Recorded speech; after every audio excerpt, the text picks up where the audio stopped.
कलाहांडी जिला Dharamgarh block Behera high school खेल पड़िया टीचर्स प्रीमियर लीग रो उद्घाटनी मैच अनुष्ठित हो जायछि।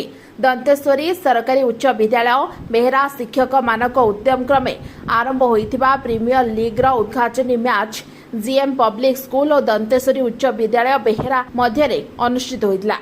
ए अवसर में मुख्य अतिथि भाव दंतेश्वरी सरकारी उच्च विद्यालय बेहेरा प्रधान शिक्षक रूपेन्द्र बाणुआ, सम्मानित अतिथि Bhaba Behera CRCC Jitendra Pradhani, GM public school vice principal Indrajit Nayak, Odisha today सांबादिक रूपेन्द्र सुनानी प्रमुख योगदान करी उक्त विद्यालय शिक्षक मानक एपरि एक प्रयास को प्रशंसा करथिले। मुख्य अतिथि द्वारा देवी दंतेश्वरी पूजा कलापर उद्घाटनी मैच खेल जाइतिला। आज उद्घाटनी मैच रे जीएम पब्लिक स्कूल टॉस जीति प्रथमे बैटिंग करी निर्धारित 8 ओवर 4 विकेट विनिमय 86 रन संग्रह करथिबा बेले दंतेश्वरी सरकारी उच्च विद्यालय 5 ओवर 1 विकेट विनिमय 91 रन संग्रह करी विजय लाभ करथिला।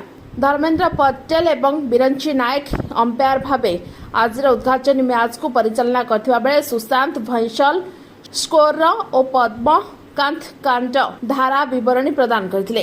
विद्यालयर आयोजक शिक्षक सचितानंद गौड़, छबिलाल नायक, कृपासिंधु बेहेरा, रमेश चंद्र बेहेरा, अनिल प्रधान सह समस्त शिक्षक मैच परिचालन में सहयोग करथिले। कोकोसरारू रूपेन्द्र सुनानी को रिपोर्ट ओटी लाइव। अधिक खबर देखिए ओटी लाइव को सब्सक्राइब करंतु एवं ए खबर टी को अधिक शेयर करंतु।